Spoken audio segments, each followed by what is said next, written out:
The sound of a $5,000 bottle of vintage Chateau Margaux hitting a marble floor doesn't sound like luxury. It sounds like a gunshot. On a rainy Tuesday in November, inside Manhattan's most exclusive restaurant, that sound signaled the end of a life for two people. One was Nico Vitti, the volatile, broken heir to the city's most dangerous crime family. The other was a woman nobody noticed until she walked toward the danger instead of running away from it. This isn't a fairy tale about a bad boy and a good girl. This is the true, brutal story of how a single silent act of kindness started a war that nearly burned New York to the ground. This is the story of the Gilded Cage. The establishment was called Le Miroir. Located on East 57th Street, it was the kind of place where the menu didn't list prices, and the lighting was designed to make billionaires look 10 years younger. It was 8:15 p.m. when the doors swung open. The heavy oak slammed against the wall with a violence that silenced the jazz quartet in the corner. Nico Vitti walked in. At 27, Nico didn't just look like trouble. He looked like a natural disaster waiting for a coastline. He was wearing a bespoke charcoal suit that cost more than the average car, but his tie was loosened, his hair was disheveled, and his eyes were bloodshot pools of dark fury. He was the only son of Salvatore Vitti, the don of the Vitti crime syndicate, which currently held a stranglehold on the shipping docks of New Jersey and the construction unions of Midtown. But tonight, Nico wasn't a prince. He was a wounded animal. Earlier that evening, in a dimly lit office in Little Italy, Salvatore had looked his son in the eye and told him he was being passed over. The family business, Nico's birthright, was being handed to a capo named Cassian Cole. Salvatore had called Nico too emotional. He had called him weak. Nico stormed past the maître d', a trembling man named Harrison Field, who knew better than to ask for a reservation. "Mr. Vitti," Harrison stammered, clutching a stack of menus like a shield. We weren't expecting you." Nico didn't speak. He walked straight into the main dining room. He grabbed the nearest table, table 4, occupied by a terrified tech CEO and his mistress, and flipped it. The sound was deafening. Crystal shattered. Silverware clattered like shrapnel. The scream started a second later. "Get out!" Nico growled. His voice was a low rumble, terrifyingly calm compared to his actions. "Everyone, get out!" Pandemonium ensued. New York's elite scrambled for the exits, clutching their pearls and purses. Within 2 minutes, the restaurant was empty, save for the staff cowering near the kitchen doors, and Nico, breathing heavily, standing amidst a sea of broken porcelain and spilled red wine that looked disturbingly like blood on the white marble floor. Nico wasn't done. The rage in his chest was a physical pain. He grabbed a bottle of brandy from the service station and hurled it at the massive antique mirror behind the bar. Crash! The mirror exploded outward. A large shard of glass sliced across the back of Nico's right hand as he followed through with the throw. He didn't flinch. He just stood there, his chest heaving, staring at his fractured reflection in the remaining jagged pieces of the mirror. Blood began to drip from his hand, creating a steady pat-pat-pat on the floor. He felt dizzy. He felt entirely, hollowly alone. The staff had fled to the alleyway. The room was silent, save for the hum of the refrigerator units and the dripping blood. Then, movement in his peripheral vision.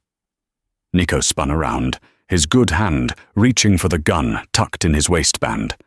"I said get out!" But the figure didn't flinch. It was a waitress.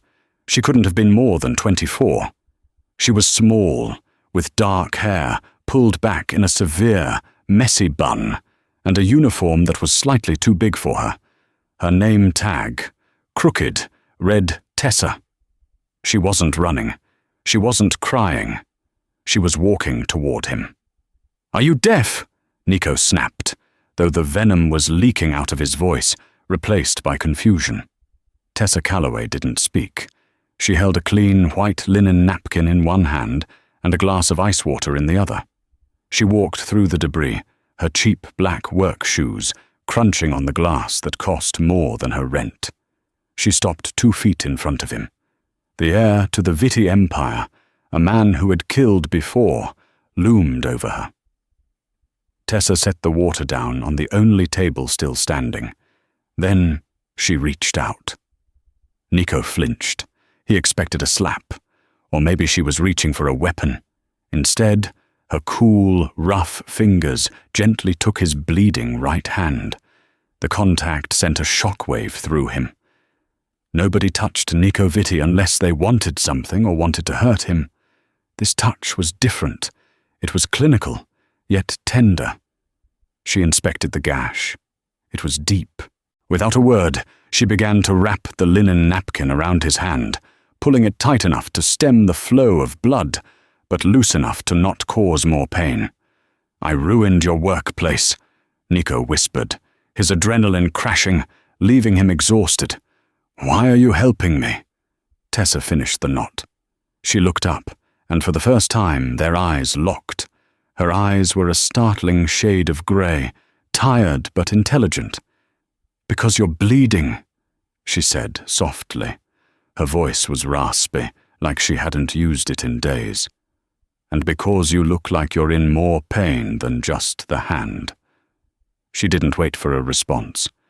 She turned, picked up a tray from a nearby stand, and began clearing the broken glass from the floor, methodically, as if it were just another Tuesday night closing shift.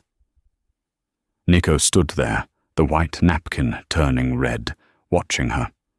For the first time in his life, the silence wasn't lonely. It was heavy with something else. Sirens wailed in the distance. The NYPD was coming. "Go out the back," Tessa said without looking up, sweeping shards into a dustpan. "The alley leads to 58th. You can lose them there." Nico hesitated. He wanted to ask her name, even though he'd read the tag. He wanted to give her money, but the sirens were close. He turned and ran toward the kitchen, but at the swing doors he looked back. Tessa was the only thing standing in the wreckage of Le Miroir, a lone figure trying to clean up a disaster she didn't create. 3 days later, the headline in the New York Post read, "Mob Tantrum, Vitti Hair Trashes Midtown Gem." Salvatore Vitti sat in his study, the newspaper spread out on his mahogany desk. The room smelled of cigar smoke and lemon polish. Nico stood by the window, his bandaged hand throbbing. "You are a child," Salvatore said, not shouting, which was worse. "Cassian Cole is out there securing roots in Newark, and you are making the front page for breaking plates like an angry toddler." "I handled the police," Nico said, his voice tight. "The owner, Harrison, won't press charges. I paid him triple the damages." "It's not about the money, Nico." Salvatore slammed his fist on the desk. "It's about respect, fear. Who fears a man who loses control? You are a liability." Nico clenched his jaw. He left the study before he did something that would get him killed by his own father. He got into his black Audi R8 and drove. He didn't have a destination in mind, but his subconscious did. He found himself parking a block away from Le Miroir. The windows were boarded up with plywood. A closed for renovation sign was taped to the door. Nico felt a pang of guilt that was foreign to him. He pulled out his phone and dialed his fixer, a man named Samuel. "Samuel, the staff from the restaurant. What happened to them?" "Harrison fired everyone." Samuel's voice crackled over the speaker. "Said he couldn't afford payroll while they rebuild. Insurance is stalling because it was a criminal act by a known associate." "Find the girl," Nico said. "Which girl? There were 3 hostesses and the waitress, Tessa. Find her. Now." It took Samuel 2 hours. Tessa Calloway lived in Queens, in a neighborhood called Astoria, but not the trendy part.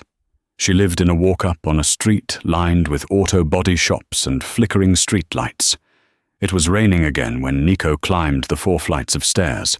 The hallway smelled of boiled cabbage and damp carpet. He knocked on door 4B. He heard shuffling, then the slide of a deadbolt. The door opened a crack, held by a chain. One grey eye peered out. It widened slightly. "You," she said. "Open the door, Tessa." She hesitated, then closed it to undo the chain. When it opened fully, Nico saw the reality of her life. The apartment was tiny, barely a studio. There was a mattress on the floor, a stack of textbooks on a crate, and a pile of unopened envelopes on the counter marked "Final Notice." But what caught his attention was the man sitting in the wheelchair by the window. He looked like a skeleton, pale and shivering, watching a static-filled TV. "Who is that?" Nico asked, stepping inside uninvited. "My brother," Tessa said, moving to block his view, protective instinct flaring. "He's sick. What do you want? You cost me my job, Mr. Vitti. I don't have anything worth stealing." Nico looked at her. She was wearing sweatpants and a stained t-shirt, looking even smaller than she had in the restaurant. Yet she stood between him and her brother, like a lioness. "I know I got you fired," Nico said stiffly. He reached into his jacket pocket and pulled out a thick envelope. "This is for the damages." He held it out. Tessa looked at the envelope, then at his face. "I don't want your money," she said. Nico blinked. "There is $10,000 in there. Take it." "I said no." Her voice was firm. "My brother Leo, he used to run packages for people like you. That's why he's in that chair. A deal went bad, and they broke his spine. I don't touch Mafia money. It's cursed." Nico felt a cold chill. He looked at Leo, the shivering man in the chair. This was the collateral damage of his world. "You have eviction notices on the counter," Nico pointed out, his tone hardening to mask his shame. "Pride doesn't pay rent, Tessa." "It lets me sleep at night," she countered. "Please leave." Nico stared at her. He was used to people begging him for favors or cowering in fear. He wasn't used to someone with nothing refusing everything he had to offer. He placed the envelope on the small, wobbly kitchen table. "It's not Mafia money," he lied. "It's severance from the restaurant owner. I made him send it." Tessa narrowed her eyes. She knew he was lying, but her eyes flickered to her brother, who let out a soft moan of pain. She needed medicine. She needed heat. "Why?" she asked. "Why did you come here?" Nico looked at his hand, still bandaged in the linen she had tied. "Because you didn't run," he said. "And because I think I need you to do it again." "Do what?" "Stop me from bleeding." Tessa stared at him, confused. "I don't mean the hand," Nico said, his voice dropping to that dangerous, quiet rumble. "My father is pushing me out. There is a war coming with the Cole family. I need someone who isn't on the payroll, someone who isn't afraid of broken glass." "I'm a waitress, not a soldier," Tessa said. "I don't need a soldier. I have plenty of those. I need a witness. I need someone real." Nico took a step closer. "Come work for me. Personal staff. You manage my apartment, my schedule. You keep me grounded. I'll pay for your brother's medical bills, all of them. Top specialists." Tessa looked at Leo. She looked at the envelope. She looked at Nico Vitti, the monster who had destroyed a restaurant because he was having a bad day. But she also remembered the look in his eyes when he stood in the wreckage. He hadn't looked like a monster then. He looked like a boy who had been beaten until he broke. "Strictly business?" Tessa said, her voice shaking slightly. "I don't get involved in the illegal side. I don't carry packages. I don't see anything." "Strictly business?" Nico agreed. You're just the help. Tessa took a deep breath. Fine. But if you ever throw a bottle near me, I won't bandage you up. I'll let you bleed out. Nico's mouth twitched. It was almost a smile. Fair enough. He turned to leave, but stopped at the door. Be ready at 8 a.m. tomorrow. A car will pick you up. Nico walked back down the stairs, the smell of cabbage and damp carpet filling his nose. He felt a strange sensation in his chest. It wasn't anger. It wasn't fear. For the first time in years, Nico Vitti had something to look forward to. But he had no idea that by bringing Tessa Calloway into his world, he had just painted a target on her back and handed his enemies the one weapon that could destroy him. As he got into his car, his phone buzzed. A text from Cassian Cole. Heard you broke a nail at Le Miroir. Step aside, little prince. The adults are talking now. Nico crushed the phone in his hand. The war had begun. The elevator ride to the 45th floor of the Vitti Tower took exactly 30 seconds. But to Tessa, it felt like a descent into the underworld, even though she was going up. When the doors slid open, she wasn't greeted by a home. She was greeted by a mausoleum. Nico Vitti's penthouse was a sprawling expanse of black marble, chrome, and floor-to-ceiling glass overlooking Central Park. It was breathtakingly expensive and suffocatingly cold. There were no photos on the walls, no books on the shelves. It smelled of ozone and stale scotch. Your room is down the hall, second door on the left, Nico said, walking past her without looking back. He threw his keys onto a console table that cost more than Tessa's entire education. Kitchen is fully stocked. Do whatever you want with the place. Just don't talk to me before 10 a.m., and don't let anyone in unless Samuel clears them. Tessa stood in the foyer, her duffel bag heavy on her shoulder. What is my job exactly? You said, manage your life. That's vague. Nico stopped it. He turned slowly, his eyes dark and heavy with lack of sleep. Your job, Tessa, is to make sure that when I come home, I don't feel like putting a bullet in my brain. Can you handle that?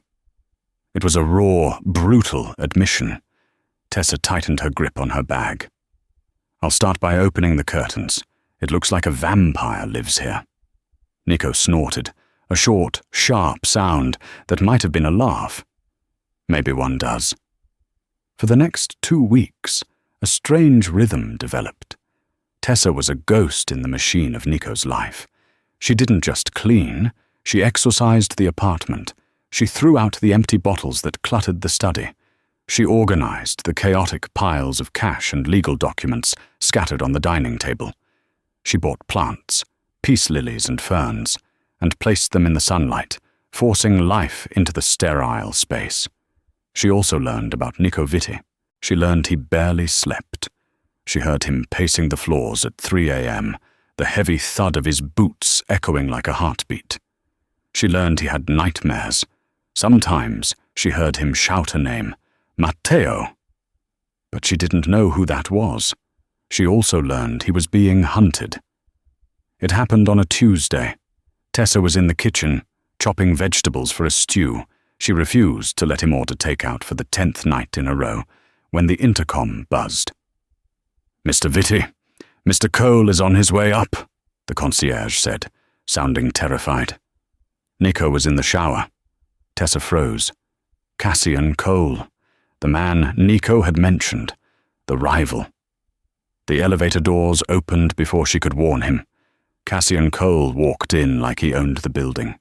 He was older than Nico, perhaps in his late 30s, with slicked back blonde hair and a smile that didn't reach his predatory blue eyes. He was followed by 2 mountains of men in ill-fitting suits. "Nico!" Cassian called out, his voice booming. "Where is the prodigal son?" He stopped when he saw Tessa. He looked her up and down, a slow, insulting appraisal that made her skin crawl. Well, Cassian sneered, stepping into the kitchen. He picked up a slice of raw carrot from the cutting board and ate it. Nico has a new pet, A bit plain for a Vitty, isn't she? Usually, he likes them blonde and silicone. Tessa didn't back away. She gripped the chef's knife she was using. She didn't raise it, but she didn't put it down. "I'm the housekeeper," she said coldly, "and you're interrupting dinner." Cassian laughed. He stepped closer, invading her personal space.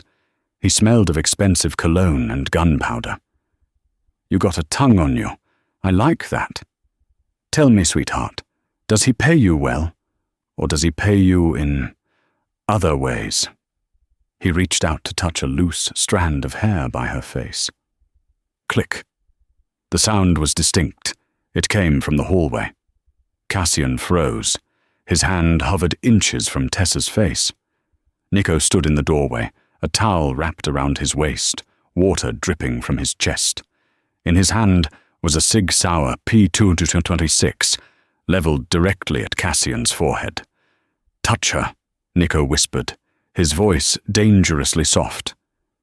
"And I will paint this kitchen with your brains, Cassian. I don't care what the commission says." The room went dead silent. The bodyguards reached for their jackets, but Cassian raised a hand to stop them. He stared at Nico, measuring the threat. He saw the shaking rage in Nico's hand, not fear, but the vibration of a man holding back an explosion. Cassian smiled, a tight, thin expression. He slowly lowered his hand away from Tessa. "Easy, little prince," Cassian said, backing away. "Just came to deliver a message from your father. The charity gala on Friday. You're expected to attend. And bring a date. He wants to show a united front." Cassian looked at Tessa one last time.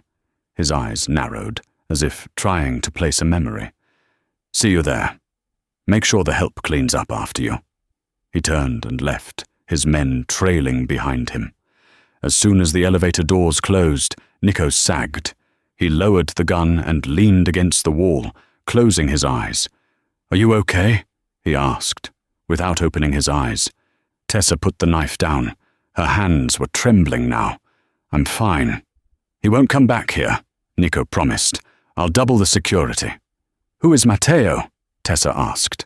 The question hung in the air. Nico's eyes snapped open. The vulnerability vanished, replaced by a wall of ice. "Finish the stew, Tessa," he said, turning back to his room. "And get a dress. You're coming to the gala on Friday."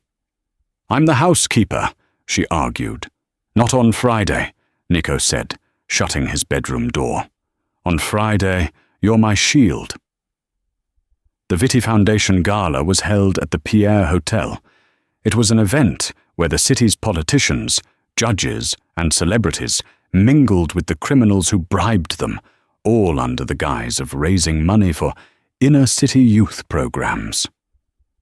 Tessa felt like she was wearing a costume. The dress Nico had provided was a floor-length slip of emerald green silk that hugged every curve. A diamond necklace, cold and heavy, rested against her collarbone. Samuel, the fixer, had sent a hair and makeup team. When she stepped out of her room, Nico was waiting in the living room, nursing a bourbon. He wore a tuxedo that fit him like armor. He looked up, and for a moment the glass paused halfway to his mouth. "You look—" He struggled for the word. "Adequate." Tessa rolled her eyes. "You look like a penguin who kills people." "Shall we?" He offered his arm. The car ride was silent. Nico stared out the window, his jaw clenched. "Why me?" Tessa asked eventually. "You could have any model in the city." "Models talk," Nico said. "They tweet. They want to be seen. I need someone who notices things. You saw the glass coming before I threw it that night at the restaurant. You saw the pain before you saw the blood. I need that set of eyes tonight." "What am I looking for?" "Betrayal," Nico said simply. "It's going to be everywhere." The ballroom was a sea of diamonds and black ties. A string quartet played Mozart. Champagne flowed like water. As they entered, cameras flashed. Nico placed a hand on the small of Tessa's back. His touch was warm, possessive. It was an act, she knew, but it made her pulse jump. "Don't leave my side," he murmured in her ear. They moved through the crowd. Nico introduced her simply as Tessa, offering no last name, which only intrigued the socialites more. She played the part perfectly, silent, polite, observant. She saw the way the police commissioner shook hands with Salvatore Vitti. Too long, too friendly. She saw the way a judge slipped an envelope into his jacket pocket after talking to a capo. Then she saw Salvatore Vitti himself. The Don was holding court near the ice sculpture. He was a small man with eyes like polished stones. When Nico approached, the circle parted. "Father," Nico said, his voice void of emotion. "Nico." Salvatore didn't look at his son. He looked at Tessa. "And who is this?" "Tessa," Nico said. Salvatore hummed. "Pretty. Does she speak?" "When she has something intelligent to say," Tessa said before she could stop herself. Nico stiffened. The circle went quiet. Salvatore slowly turned his gaze to her. Then he laughed, a dry, rasping sound. "Spirit. Good. You need spirit to survive, Nico. He drains the life out of everything else." The insult landed. Nico's grip on Tessa's waist tightened to the point of pain. "Enjoy the party," Salvatore said dismissively, turning his back on them to speak to a senator. Nico steered Tessa away, heading for the bar. He ordered a double scotch and downed it in one go. "He hates you," Tessa whispered. "He blames me," Nico corrected. "Matteo, he was my older brother, the perfect one, the heir. 10 years ago we were attacked, a drive-by. I ducked. Matteo didn't." Tessa felt a pang of sympathy. "It wasn't your fault. My father thinks I should have died instead." "Sometimes I agree with him." Nico set the glass down. "I need to talk to Samuel. Stay here. Do not move." He disappeared into the crowd. Tessa stood alone by the bar, watching the glittering lies around her. She felt exposed. "Champagne?" A voice came from her left. She turned. It was Cassian Cole. He looked distinct from the other thugs in suits. He looked like a shark in human skin. "No, thank you," Tessa said, looking for Nico. "He left you," Cassian said, stepping closer, blocking her view of the room. "That's what Vitti men do. They leave their women to clean up the mess, just like your father left you, right?"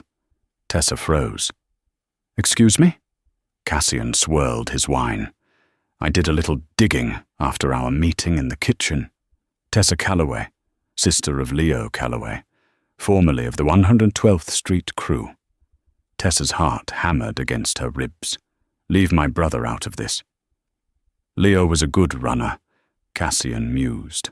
"Fast, smart, until he tried to skim off the top. That deal in the Bronx 3 years ago. The one where he fell off a loading dock." "It was an accident," Tessa said, her voice trembling. "The railing gave way." Cassian leaned in, his breath hot against her ear. "There was no railing, sweetheart, and it wasn't an accident. I was there." Tessa stopped breathing. The ballroom seemed to spin. "What?" "Salvatore ordered it," Cassian whispered, dropping the bomb with sadistic pleasure. "Leo was stealing. Salvatore told me to teach him a lesson. Break his legs," he said. I guess I got a little enthusiastic and broke his spine instead. He pulled back, smiling at the horror on her face. "You're working for the man who signed your brother's death warrant, Tessa. You're sleeping in the house of the family that put your brother in that chair. And Nico? He knows. He's always known what we do to skimmers." "You're lying," Tessa gasped. Tears pricked her eyes. "Ask him," Cassian challenged. "Ask your precious Nico about the Bronx shipment of 2021. Watch his face." Cassian patted her arm, mocking comfort. "You don't belong here, Tessa. You're just another victim pretending to be a guest. If I were you, I'd run before you end up like Leo." Cassian walked away, disappearing into the crowd. Tessa stood, paralyzed. The music, the laughter, the clinking glasses. It all became a roar of noise. The Viti family, Salvatore, Cassian, Nico. Had Nico known? She saw Nico emerging from the crowd, looking for her. He spotted her and started walking over, a rare, genuine smile touching his lips as he saw she was safe. But to Tessa, he no longer looked like a broken boy. He looked like a Viti. She didn't wait for him. She turned and ran. She pushed through the crowd, ignoring the protests of the people she bumped into. She burst through the double doors, past the startled valet, and out into the cool New York night. "Tessa!" She heard Nico's voice behind her, but she didn't stop. She kicked off her high heels and ran barefoot down Fifth Avenue, the emerald silk dress flying behind her like a tattered flag. She had to get to Leo. She had to get out. She had been sleeping in the devil's bed. And now, the devil had woken up. Back at the hotel entrance, Nico stopped, watching her disappear around the corner. Samuel stepped up beside him. "Let her go, boss," Samuel asked. Nico's face was a mask of confusion and rising panic. She was crying. "Samuel, why was she crying?" "I don't know. But Cassian was talking to her just before you came back." Nico looked at where Cassian was standing by the valet stand, lighting a cigarette, watching Nico with a smug grin. Nico realized then that the war hadn't just started. He was already losing. "Get the car," Nico ordered, his voice terrifyingly calm. "We're going to Queens." "To the girl?" "No," Nico said. "To the brother. If Cassian spoke to her, he used the brother as leverage. I need to know what he said." Nico got into the car. He looked at his hand, where the scar from the mirror cut was still healing. The cut Tessa had bandaged. I didn't break him, Nico thought. But if Cassian told her about the business, she will never look at me the same way again. And the thought of Tessa looking at him with hatred terrified him more than any gun Cassian Cole could point at his head. Tessa didn't remember the cab ride to Queens. She didn't remember paying the driver. She only remembered the frantic pounding of her own heart as she fumbled with her keys at the door of apartment 4B. She burst inside. The apartment was dark, illuminated only by the flicker of the TV. Leo was asleep in his wheelchair, his head lolling to the side, a blanket draped over his useless legs. Seeing him there, broken, trapped in a life of pain because of the family she had just been sipping champagne with, shattered her. "Leo!" she choked out, shaking him awake. "Leo, wake up! We have to go!" Leo blinked, groggy and confused. "Tess, what time is it? Why are you wearing a ball gown?" "It doesn't matter," she said, her voice rising in panic. She ran to the bedroom and grabbed a duffel bag, throwing clothes in haphazardly. "We're leaving. Tonight. We're going to Aunt May's in Jersey." "Jersey?" "Tessa, slow down. What happened?" "I made a mistake," she sobbed, throwing his medication into the bag. "I trusted the wrong people. We aren't safe here." She rushed back to the living room to grab his coat. But as she reached for the wheelchair handles, the door behind her didn't just open, it was kicked in. The wood splintered with a sickening crack. Tessa screamed, spinning around, shielding Leo with her body. It wasn't a hitman, it was Nico. He stood in the doorway, chest heaving, his tuxedo jacket torn at the shoulder, rain dripping from his dark hair. He looked wild, dangerous. "Get out!" Tessa screamed, grabbing a heavy ceramic lamp from the table. "Get out of my house!" Nico didn't move. He held up his hands, palms open. "Tessa, put the lamp down. You can't leave. They're watching the bridges." "Who? Your father? Your psychopath friend? Cassian?" Tessa hurled the lamp. It smashed against the doorframe inches from Nico's head. He didn't flinch. "You knew!" she accused, her voice breaking into a wail. "You knew what your family did to him. You walked into this house, you looked my brother in the eye, and you gave me money like it was charity. It was blood money." Nico took a step forward, stepping on the ceramic shards. "I didn't know it was Leo," he said, his voice rough. "I knew about the Bronx job. I knew a runner got hurt. But I swear to you, Tessa, I didn't know it was your brother until tonight. It doesn't matter," she yelled. "You're a Vitti. It's all the same poison. You're all monsters." "Yes," Nico said. The admission stopped her. He looked at Leo, then back at her, his eyes filled with a haunting resignation. "We are monsters. My father ordered it. Cassian executed it. And I reaped the benefits of the profits. I am not innocent, Tessa. I never claimed to be." He walked closer, ignoring her flinch. "But I am not them," he said intensely. "I didn't come here to hurt you. I came here because Cassian isn't just trying to scare you. He's tying up loose ends." Tessa's breath hitched. "What do you mean?"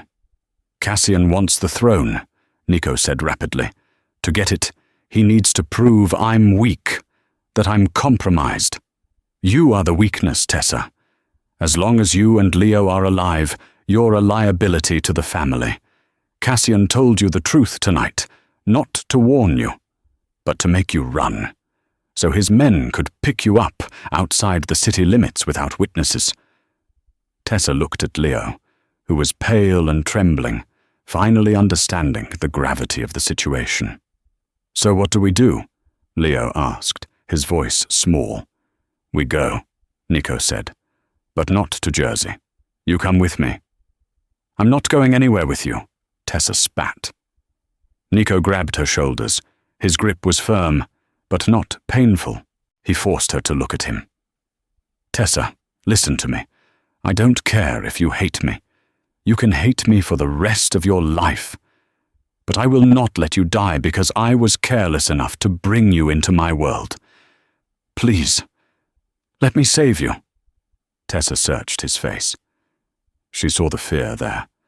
Not fear for himself, but fear for her. In the grey depth of his eyes, she saw the same boy who had stood in the broken glass of the restaurant, bleeding and alone. She nodded, a single, jerky motion. "Good," Nico said. He turned to Leo. "Can you move your arms?" "Yeah," Leo said. "Grab the bag." Nico didn't wait. He scooped Leo up out of the wheelchair as if he weighed nothing. "Leave the chair. It won't fit in the car. We'll get a new one." They moved to the door, but before they could step into the hallway, the window in the living room exploded. Crash! A Molotov cocktail sailed through the shattering glass, landing on the old sofa. The cheap fabric ignited instantly. Flames roared up the wall, licking at the peeling paint. "Go!" Nico roared, shoving Tessa into the hallway. He followed, carrying Leo, as a second bottle smashed against the kitchen wall. The heat was instantaneous and blistering. They scrambled down the 4 flights of stairs, the sound of breaking glass and screaming neighbors echoing above them. They burst out onto the rainy street, just as a black SUV screeched around the corner, tires smoking. "The howdy!" Nico commanded, nodding toward his sports car parked illegally by a hydrant. "Get in." He deposited Leo into the passenger seat. The back seat of the R8 was too small for a grown man, and shoved Tessa into the cramped back. As Nico slid into the driver's seat, the window of the approaching SUV rolled down. An automatic weapon poked out. "Get down!" Nico yelled. He slammed the car into gear and floored it. The engine roared like a beast. Bullets pinged against the rear bumper, sparking in the dark. Nico spun the wheel, drifting around a corner, narrowly missing a parked delivery truck. He didn't look back at the burning building that had been Tessa's home. He just drove, his face a mask of stone, driving straight into the war he had tried so hard to avoid. The Audi R8 was fast, but New York City traffic was a great equalizer. Neko wove through the congestion on the Queensboro Bridge, using the shoulder, ignoring the blaring horns. "Where are we going?" Leo asked, gripping the dashboard handle with white knuckles. "The docks," Neko said, his eyes scanning the rearview mirror. "Brooklyn Navy Yard. I have a safe house there. Off the books. Even my father doesn't know about it." "Are they following us?" Tessa asked from the back, twisting around to look through the rear window. "Not yet," Neko said, "but they have scanners on the license plates. We have maybe 20 minutes before every corrupt cop on Cassian's payroll is looking for this car." Tessa looked at the back of Neko's head. He was bleeding again. A shard of glass from the apartment window must have grazed his neck. A thin line of blood trickled down into his tuxedo collar. "You're hurt," she said softly. "I'm fine." "Why are you doing this, Neko?" Leo asked. "You're the Don's son. Why save the help?" Neko met Leo's eyes for a split second before returning to the road. "Because I owe you. A debt is a debt." It was a Mafia answer. But Tessa knew it was a lie. He wasn't doing this for a debt. He was doing it because for the first time, he had found something worth protecting. They reached the Navy Yard just as the police scanners started chirping. Neko pulled the car behind a rusted corrugated metal warehouse hidden from the main road by stacks of shipping containers. "Out!" Neko ordered. "Quickly!" He helped Leo out of the car, carrying him again. They moved into the warehouse through a side door that Neko unlocked with a keypad. Inside, it was cold and dusty, smelling of diesel and salt water. But there was a generator, a cot, a medical kit, and a weapons locker. Neko set Leo down on the cot. He then went straight to the locker and pulled out a heavy assault rifle and 2 handguns. He checked the magazines with practiced efficiency. Tessa watched him. He had shed the tuxedo jacket. His white shirt was stained with soot and blood. He looked like a fallen angel preparing for Armageddon. "Do you know how to use a gun?" Neko asked Leo. "I used to run packages, not enforcement," Leo said, "but I can point and shoot." Neko handed him a Glock. "If anyone comes through that door who isn't me, you empty the clip. Do you understand?"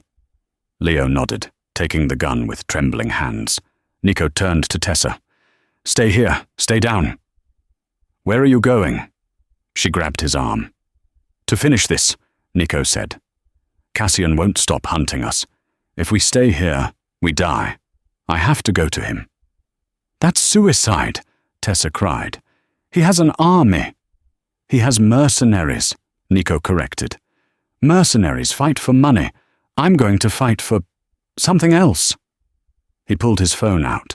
He dialed a number and put it on speaker. "Father," Neko said into the silence of the warehouse. Salvatore Vitti's voice filled the room, sounding bored. "I hear you're having a busy night, Neko. A fire in Queens? Very dramatic." "Cassian tried to kill me," Neko said, "and he burned down a civilian building to do it." "Cassian is ambitious," Salvatore said. "He says you've gone rogue, that you're protecting a rat's family."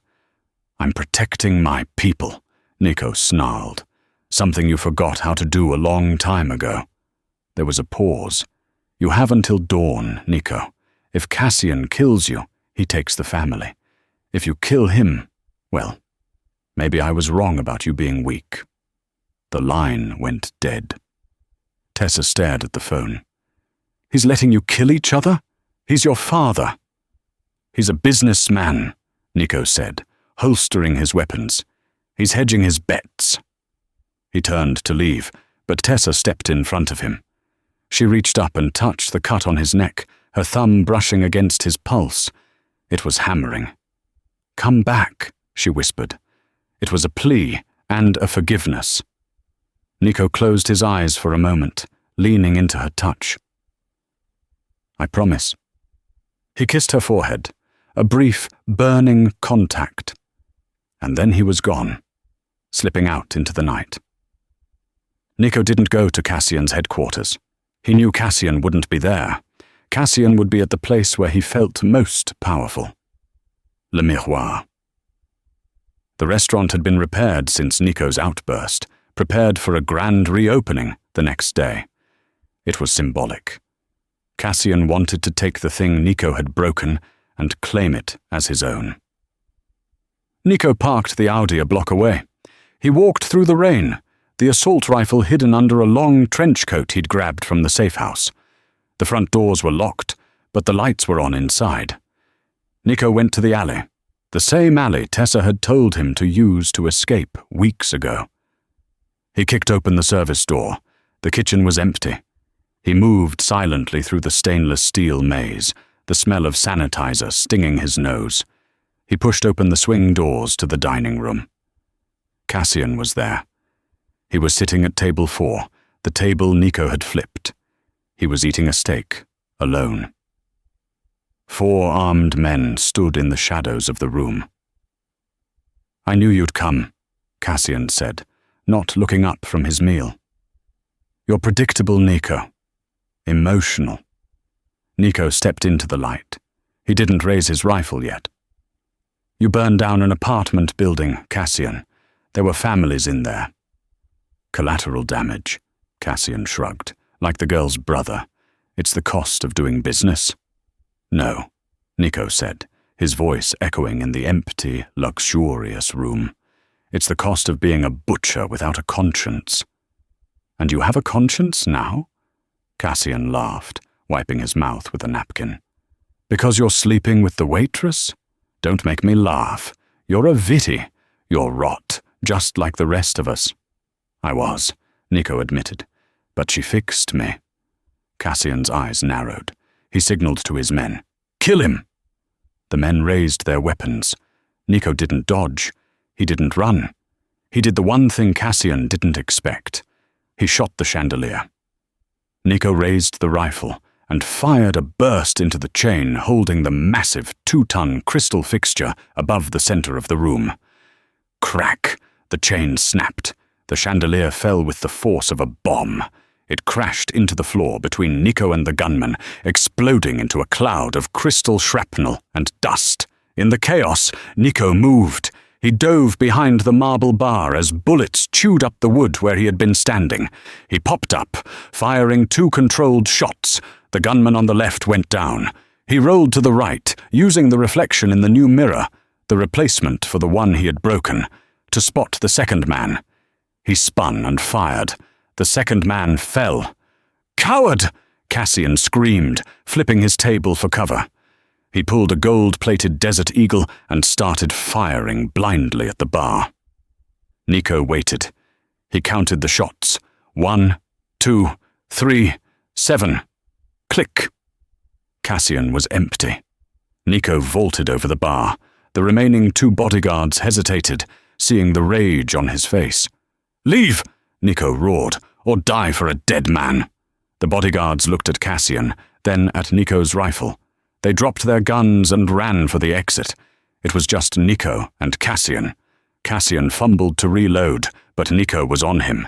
He kicked the gun out of Cassian's hand. He grabbed Cassian by the lapels of his expensive suit and slammed him into the wall. "You wanted the crown," Nico growled, pressing the barrel of the rifle under Cassian's chin. "Here it is." "Do it!"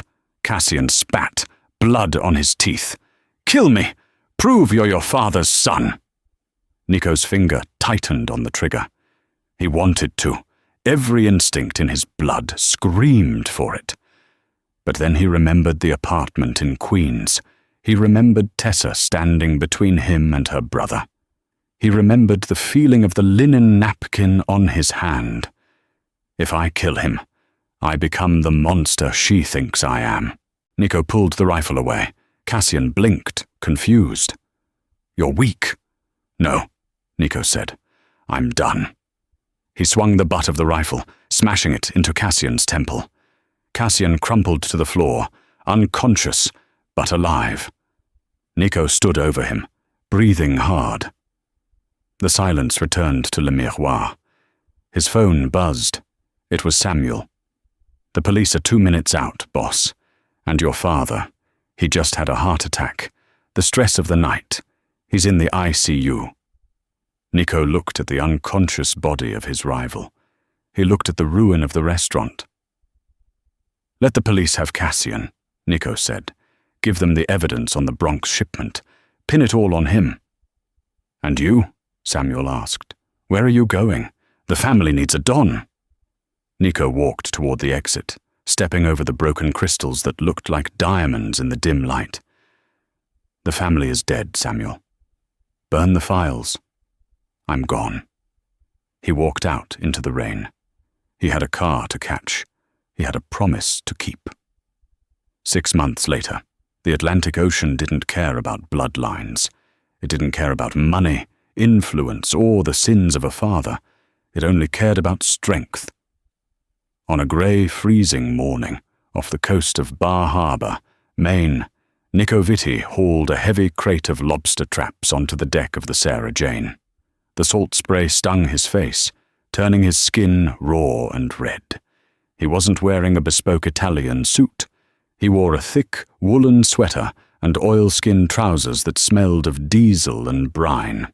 His hands, once manicured and used only to sign contracts or hold a gun, were now calloused, scarred, and permanently stained with grease. "Good haul, Nick," the captain, an old man named Elias, shouted over the roar of the wind. "Go on home. Storm's rolling in." Nico nodded. "Thanks, Elias." He walked up the gravel pier to a rusted Ford pickup truck. It was a far cry from the Audi R8 he had abandoned in a Jersey City parking garage half a year ago. But it ran, and it didn't draw attention. He drove inland, his eyes instinctively flicking to the rearview mirror every 30 seconds. The habit was a scar that wouldn't fade. He was Nick Valenti now, a quiet fisherman with no past, but in his nightmares, he was still Nico Vitti, the hunted prince. The cabin was a small A-frame, tucked behind a wall of pine trees on a bluff overlooking the bay. Smoke curled lazily from the chimney. Inside, the house smelled of wood smoke and roasting chicken. Leo was at the kitchen table, typing furiously on a laptop. The wheelchair was gone, replaced by a cane he barely used. He looked healthier, the hollows in his cheeks filled out by home-cooked meals and a life without fear. "Hey," Leo said. "Weather looks bad out there."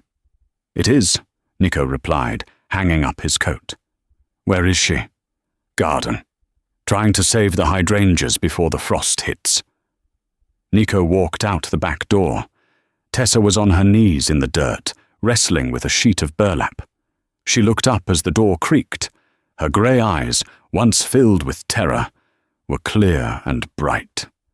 "You're home early," she smiled. Nico reached down to help her up. Her hand in his was warm, grounding him. "I missed you," he said. The words simple and true. "We're safe here, Nico," she whispered, sensing the tension in his shoulders.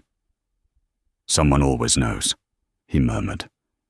As if summoned by his paranoia, the sound of tires crunching on gravel cut through the wind. Nico froze. Tessa went rigid. A black sedan was coming up the long dirt driveway. It was sleek, polished, and terrifyingly out of place in the Maine wilderness. "Get inside," Nico ordered, his voice dropping to a command. "Get Leo. Go to the basement. Do not come out." "Nico, go!" Tessa ran inside. Nico didn't run. He walked to the woodshed, reached behind a stack of logs, and pulled out a Sig Sauer wrapped in oilcloth. He racked the slide and walked to the center of the driveway. The car stopped. The engine died. Nico raised the gun. The driver's door opened, and a man stepped out. He wore a trench coat and held a leather briefcase. It was Samuel. "You found us," Nico said, not lowering the weapon. "It wasn't easy," Samuel said, raising his empty hands. "You disappeared well, boss." But I know how you think. I'm not your boss, Nico said. Give me one reason not to drop you right here. Because I brought you a housewarming present, Samuel said, placing the briefcase on the hood of the car. And news. What news? Your father is dead, Samuel said. The words hung in the cold air between them. Heart failure officially. The stress of the investigation was too much. Nico waited for grief. He felt nothing but a hollow release. And Cassian. Rikers Island. 3 consecutive life sentences, Samuel continued. The evidence you left at the restaurant buried him. The commission panicked and carved up the Vitti territory. The empire is gone, Nico. It's all dust. Samuel tapped the briefcase. In there are the deeds to this property, bought through a shell company, plus new passports and birth certificates for Nicholas, Tessa, and Leo Valenti. Clean slates. Nico stared at him. Why? Because you were the only one who didn't treat me like a dog, Samuel said, buttoning his coat against the wind, and because I wanted to see if it was possible for someone to actually get out. Samuel got back into the car. He rolled down the window one last time. Don't come back to New York, Nico. There's nothing there but ghosts. I won't, Nico promised. He watched the car reverse and disappear down the road. Only then did he safety the gun. When he turned around, Tessa was standing on the porch. She had seen everything. It's over, Nico said, his voice cracking. He's gone. They're all gone. Tessa walked down the steps. She stopped a foot away, studying his face. The wind burn, the scars, the eyes that no longer held the weight of a crime family. So who are you now? She asked softly. Without the war? Without the name? Nico looked at his rough, fisherman's hands. Then he looked at the woman who had saved him with a linen napkin and a glass of water. I'm the man who cooks dinner, he said. And tomorrow, I'm the man who fixes the roof. Tessa smiled, tears spilling over. I can live with that. She wrapped her arms around him, and Nico buried his face in her neck. That night, as the storm raged against the cabin, Nico sat by the fire with a glass of cheap wine. He looked at his reflection in the dark window pane. He didn't see a monster. He didn't see a prince. He just saw a man. The glass didn't shatter. It just reflected the peace he had burned down a city to find. And that is the story of the Gilded Cage. From the shattered glass of a Manhattan restaurant to the rocky shores of Maine, Nico and Tessa proved that sometimes the only way to win the war is to leave the battlefield. It's a story that asks a difficult question. Can we ever truly escape where we come from? Nico had to lose his empire, his family, and his identity to find the one thing money couldn't buy. Peace. What do you think? Did Nico deserve a second chance after everything he did? Or are some sins too great to be washed away by a quiet life? Let me know in the comments below. I read every single one. If this story moved you, please hit that like button. It really helps the channel grow. And if you want more stories of romance, betrayal, and redemption, make sure to subscribe and ring the bell so you never miss an upload. Thanks for watching, and I'll see you in the next story.